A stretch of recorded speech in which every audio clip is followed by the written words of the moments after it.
What's going on, my babies? Welcome back to another episode of the Spiritual Word. As always, I apologize for any noises in the background in advance and anything of that nature. Before I start these, I like to start these off with a disclaimer by stating that these are for entertainment purposes only.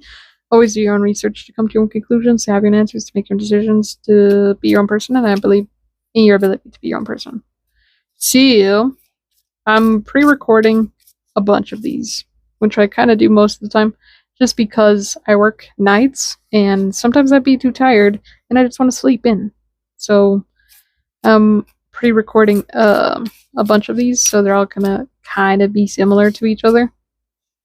And so, sorry if you can hear my fan and like my household, but I want to talk about being grateful to people.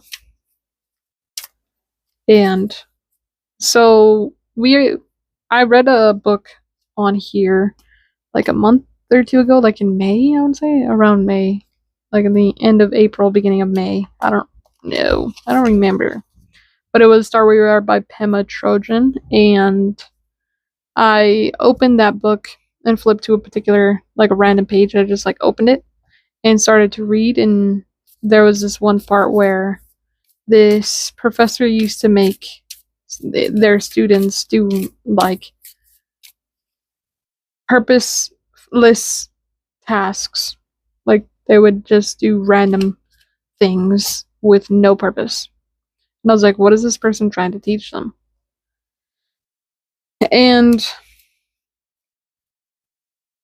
I was kind of lost. I was like, what was the point of teaching them a pointless activity? You know? Like, what was the point of that? And as I kept reading, I was like, I'm still lost. And then I'd go back a couple pages, read it, and it would just be that.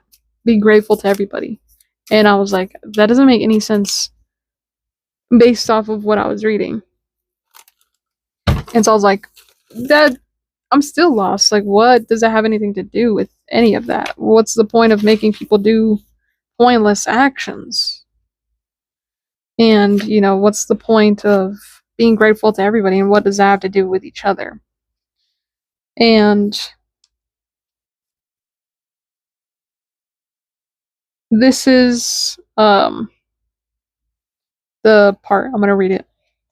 It says, all of his students came here to study with him, and one of his main teachings was to be awake to whatever process you're going through. He liked to tighten the screws on his students. In fact, he said that whatever job you didn't like or you didn't want to take the most, he would say you should do it. If you said that you wanted to be a college professor, he would say you should become a used cars salesman. And there was a person in the community who was everybody's Juan. And in this book, Juan is like the person that you hate, or like the person that you despise, because one thing or another. Nobody liked this guy because he was so prickly. Every little thing caused him to spin into a tantrum. Everything irritated him. He complained constantly, so everyone felt that they needed to tiptoe around him. Anything that might be said could cause him to explode. So people just wished that he'd go far away. And Gurdjieff liked to make his students do anything that was completely meaningless. Do things that were completely meaningless. One day he had 40 people outside cutting lawn into little pieces, moving it to another piece on the ground. Moving it to another place on the ground. And that was just a little too much for this person. It was his last straw. He blew up, stormed out, got in his car, drove off. And everyone whereupon there was spontaneous celebration. People were so thrilled and so happy that he was gone. But when they told Gurdjieff, he said, oh no, went in his car. 3 days later, they both came back. And Gurdjieff's assistant or attendant, who was serving him supper, asked him, why did you bring him back? And Gurdjieff answered in a low voice. He said, You're not gonna believe this. This stays between me and you. You must not tell anyone. I paid him to stay here. I tell that story at a meditation center, where later they wrote me a letter saying, we used to have 2 people here helping. There was a lot of harmony. Now we have 4th, and the trouble is beginning. So every day we say to each other, is somebody paying you to be here? And that was the part where I was like, huh? I don't get it. Huh?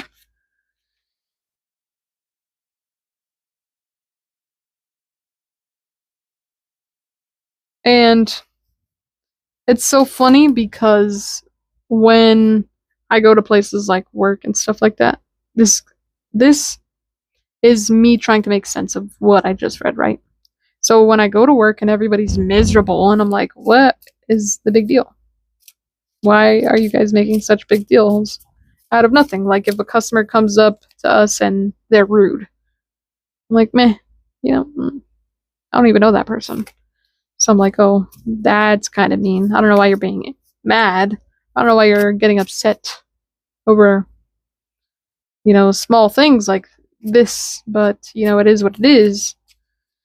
And, like, for example, the position that I'm in at work is I just, like, put stuff onto the plates. I serve food, right? That's my job. We serve food.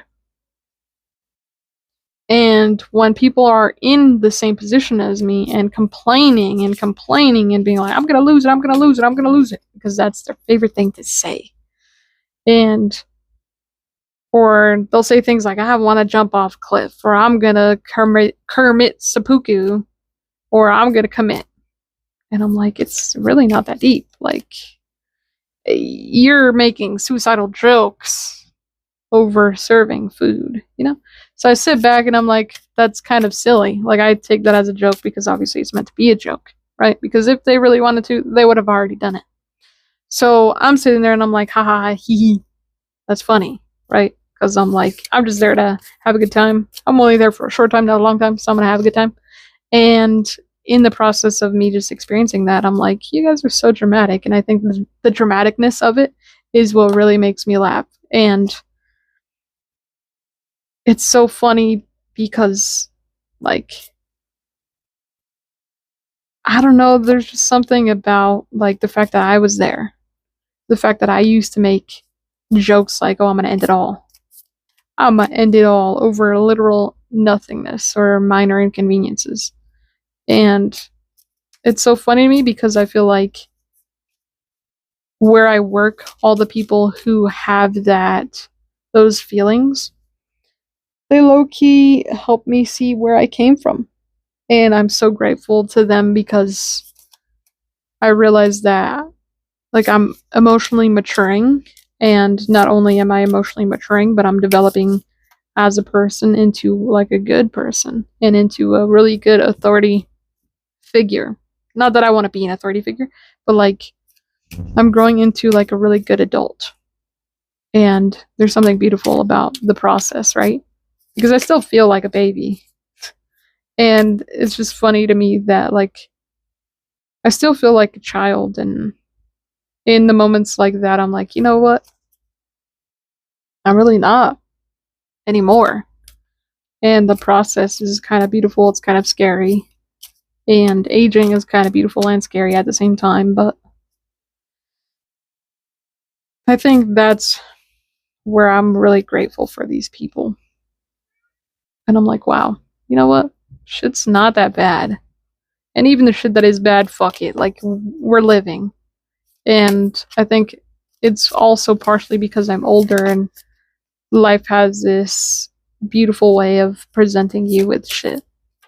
And being like, oh, you're so dramatic. Like, I feel like if I was an alien and I just, like, spontaneously got here, like, I just teleported and boom, I'm here.